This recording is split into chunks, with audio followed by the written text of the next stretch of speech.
You know, sometimes the best connections happen when purpose meets preparation.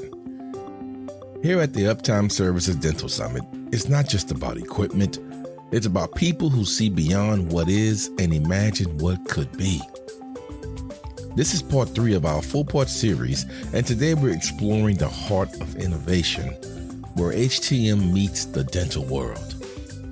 You'll hear from Andrea Bordenca of DESCO, whose culture of care is changing the service game, and Alex Federal from Ray America, who's proving that when technology and integrity align, everyone wins. This is HTM On The Line with Bryant Hawkins Sr. We're recording from the Uptime Services Dental Summit. Let's get into it.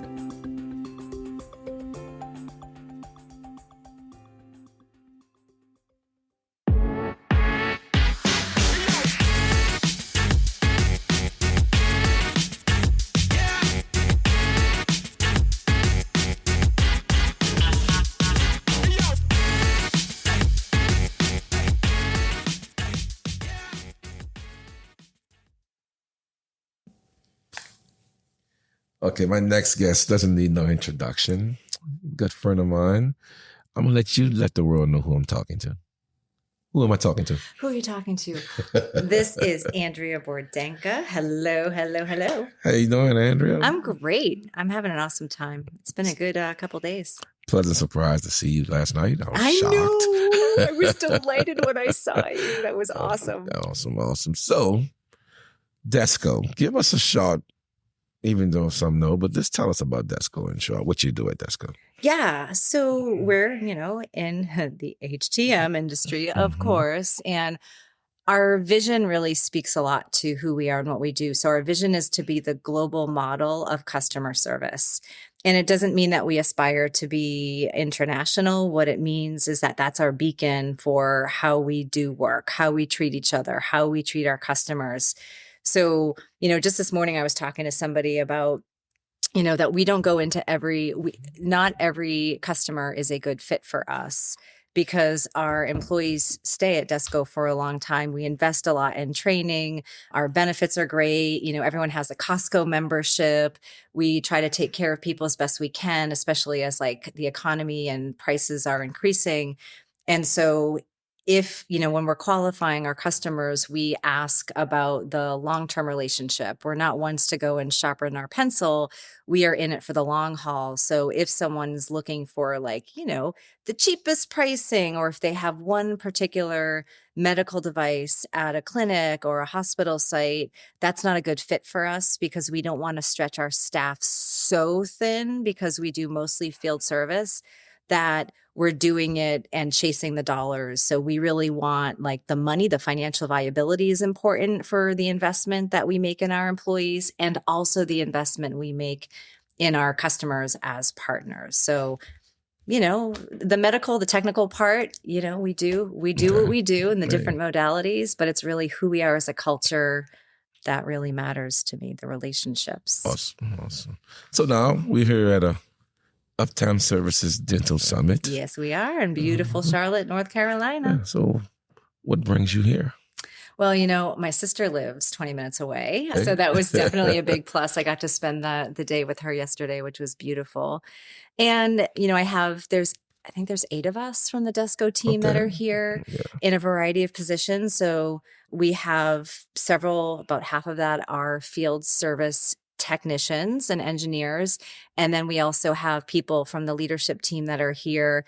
And really we're investing in the dental industry. So it's becoming a part of HTM, which makes so much sense. What I really love about it is the accessibility, the fast turnaround for training. It's very specific. Every dental operatory has the same types of equipment.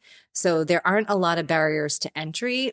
And so we're really looking to grow with Uptime in this market and develop the workforce needed. As we know in HTM, and dental now is a part of that, it's the same type of challenge that people are aging out. And, like you, getting the information about who we are and what we do to high school students, to middle school students, So we're building that workforce development strategy and plan. That's what I'm here for, is how do we come into this market, and also knowing that there aren't a whole lot of barriers to entry, how can we support the growth of Uptime, this industry, people looking, young folks who are looking for what might be their career development? Is there a way we can create a platform for high school students or people coming right out of high school to enter into this market with our support? So I see an opportunity here for the industry and the growth, and that really excites me. So that's what brought me here. Well, man, you took three of the questions I was about to ask you, but you answered them before I thought about them. But I'm just this one here. I mean, you got field service guys here, so no doubt you work in hospitals and probably clinics. Let's see, how do you think DESCO will be able to balance that hospital clinics versus dental offices? So we have a few different divisions. We have in-house. So we are the in-house, you knock on the door we're there. And then we have the field service, which is direct to hospital or direct to surgery center or direct to clinic. So DESCO has the relationship with the hospital or system themselves. We also are a manufacturer rep. So we work with actually thousands of different manufacturers, and we come in as if we are them. And there's one other, so there are a couple of other industries that we've entered into using this staffing model. We've gotten really good at staffing and building territories. So we have this relationship with an OEM called Acuity Lighting. And actually the lighting that's in the room that we were in, the conference room where the awesome keynote was this morning, the panels, the lights, those are Acuity. Actually, those are Acuity lights. We did not install them. Actually, we might have installed them. Yeah, we might have installed them there. It's called Fresno. It's a really cool line. But anyway, so lighting is not healthcare. It's, in hotels, it's in Targets, it's in stadiums, it's in libraries. But the model is similar, where they have a project somewhere, they need an installer. And so we've taken the model of field service and communication and being able to understand what's your need, what's the demand, how do we coordinate together? And we've gone into different industries with that. So we also service ice machines in movie theaters and hotels. So we want to change, again, the model. Our vision is to be the model of customer service. So across all industries. So we are primarily HTM. However, we're able to take that staffing model and apply it in different sectors. So the next one we're developing a division in is HVAC. We'll probably do plumbing at some point because we do a lot of sterilizers. So the interesting thing about DESCO, I think, is that we started doing lab service in 1970. And then, over time that evolved and demand increased. So people were like, hey, you service lab stuff. Can you do this stuff? And we kind of grew organically. In the 90s, we started doing sterilizers. Now, sterilizers are their own animal and they require, different skill set. And so what we found is from the 90s until today is that with sterilizers in particular and with general biomed medical devices is that if you have people who are really good troubleshooters, you can cross-train. And so we've had a lot of people who have said to us, you can't do that. You can't be successful as doing the biomed and also the sterilizer because they're so different in the skill set. And I beg to differ. We're doing that and we're growing and we're doing that quite well. And so why not take the transferable skills and, train a whole bunch of people, cross-train a whole bunch of people on different modalities in different industries across different sectors. It's really working for us. So that's what we're continuing to do. And I think dental is almost, like you said, perfect because with a sterilizer, you got compressors you have to deal with. And so that works in line with dental repairs because they have compressors. That's one of their main tools. Exactly right. Exactly right. Well, thank you for sitting down with me. I'm surprised I was able to get just 12 minutes. I thought I might have to pull you down, but you cut it short. Hey, I saw you out, man. No, thank you. I appreciate you coming and talk to me. And you're always welcome. Thank you. Appreciate you. I appreciate you. Bye. Bye. Okay, we had another guest on HTM On The Line, Mr. Alex Federal. And how you doing, Alex? Doing great. How are you? Oh, man, great. How you enjoying the summit? Oh, it's been fantastic so far. Fantastic, yeah. First time in Charlotte? No, I actually born and raised here. I live here. Really? Uh-huh. You're the first person I've met that's born and raised here. Yeah, we're unicorns. We don't really exist that much anymore. Although we got a lot of Northerners moving here. And, yeah. Literally. Yeah, everybody I've met was from another state, but they live here. 100%. So, it's like Atlanta. Okay. Well, Mike calling you the previous guest, Alex. So tell me a little bit about Ray. So I'm assuming your name is not Ray now because it's Alex. That's right. So That's right. What's Ray about? Yeah, Ray America, we do the full scope from a dental imaging standpoint, specializing in CBCTs, panos. We're very well known for facial scanning, mill, sensors, software, handheld. So we really have the full gambit as it pertains to overall dental imaging. Great.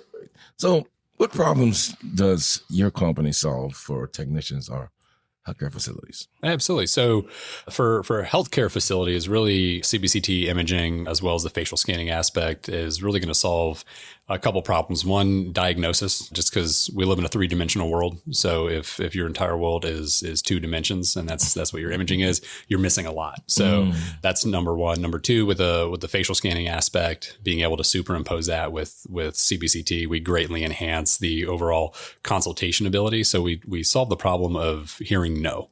A lot of patients are going to say no because they don't trust the doctor, right? They don't believe what they're telling them. So anytime you can incorporate a facial scanning aspect with a CBCT, you can really help that. And from solving the problem from a technician standpoint, we've added a few components to our devices that really specifically help the technicians. Number one is our CBCT units are freestanding. So industry-wide, the vast majority have a bracket that you have to bolt into the wall. So you have to worry about where the backing is. Sometimes you're putting up, big wood plank or opening the wall to add more. Ours are completely freestanding. Oh, wow. And so we have a weighted balanced base that helps with that. So that's number one, that makes install much easier. Number two, we are basically putting a virtual technician in every single office. So this is something that's very unique to us. It's a program called RayGuard, where it's an IoT solution that is built into every CBCT network that we provide that monitors the CBCT health 24 hours a day, 7 days a week, and will send us a signal if there's a part that's failing. So there's none of this guesswork. The former company I used to work for is much like all the others out there, where if they have a problem, a support technician logs in and then they just start troubleshooting and they guess. They said, it could be one of these 5 parts. So let's send these 5 parts, and your service technician goes on site and they try them out. Maybe it works, maybe it doesn't. We have self-diagnosis through RayGuard. So we know what the problem is. There's none of this guesswork. So your technicians can be the hero by fixing it the very first time they're on site. Oh, wow. That's excellent. Oh, man. Good. So this is your first summit? This is my first summit. It is. Really? Wow. So what are you showcasing? You have everything you just mentioned here? So it's tough to bring a whole cone beam here. So what we do have in person is our RayFace, which is the facial scanning aspect. So we have the only facial scanner on the market that was specifically designed for dentistry. So the image quality on it is spectacular. It captures the 3-dimensional facial scan image in only half a second. Wow. So it's incredibly convenient for offices. And we actually provide it with our cone beam at no charge. That's a new promotion that we have this year, and it's been highly effective. We've had a tremendous year thus far. So we do have our RayFace here. So if anybody that is here wants a facial scan, they can come by and get one. And what's really cool about our software is there's a QR code at the end that you can scan, and your facial scan goes to your cell phone. So you can actually take your facial scan home with you, and you can manipulate it on your own phone. So it's pretty sweet. I'm about to get a scan today, man. Absolutely. So how long have you been in this industry? So I have been in the dental industry 16 years. Oh, really? So you've definitely seen it evolve there. I have. I've seen quite a bit of evolution for sure. So with all this new changes with AI and all that coming in, where do you see it going? Honestly, you just said it. AI. I think where the industry is headed is more technology dependent, which. I'm in the technology side, so I should say it's a great thing. I'm mixed on how much, doctors are all about technology now, at least most young ones. And they basically want technology to do their job for them at this point. So I think there is a fine line with how much you should allow your technology to do your job for you. And that might be a different take than most people expect coming from someone that sells technology. But I think we are headed to a place where, eventually that is going to happen. Unfortunately, I do think there's, companies out there that maybe overblow AI capabilities and that sort of thing. And it could end up putting, doctors in a bad spot, but we utilize AI components. We have all these capabilities as well. I just believe in pure honesty with clinicians on managing expectations on, especially when you're having technology do things for you that could put you in a litigious situation, driving an implant through a nerve because it was automatically traced. Right. So things like that. But I just think there's going to be an even greater dependence on technology as we move forward. And as technology evolves, it really can be a great thing for the clinicians as well as technicians. So yeah, it's all about the technology going forward. Great. Well, thank you for your time, Alex. Federal. Absolutely. No, thank you. This was, it was great chatting with you. Yeah, appreciate it, man. Take care. Thank you. If there's one thing today's conversation made clear, it's this. Innovation doesn't start with technology. It starts with people who care enough to make things better. Whether it's DESCO redefining what customer service looks like, or Ray America blending AI with real-world integrity. Both stories remind us that progress isn't about replacing people, it's about empowering them. And that's what this summit is really about. Seeing the future before it arrives and preparing the hands and hearts that will build it. So to every technician, leader, and dreamer listening, keep expanding your reach, keep refining your craft, and keep elevating the standard. Because the next chapter of healthcare technology might just start with you. This is HTM On The Line. I'm your host, Bryant Hawkins Sr. Stay inspired, stay ready, and remember, when we show up with purpose, uptime isn't just about equipment. It's about impact. Y'all be safe out there.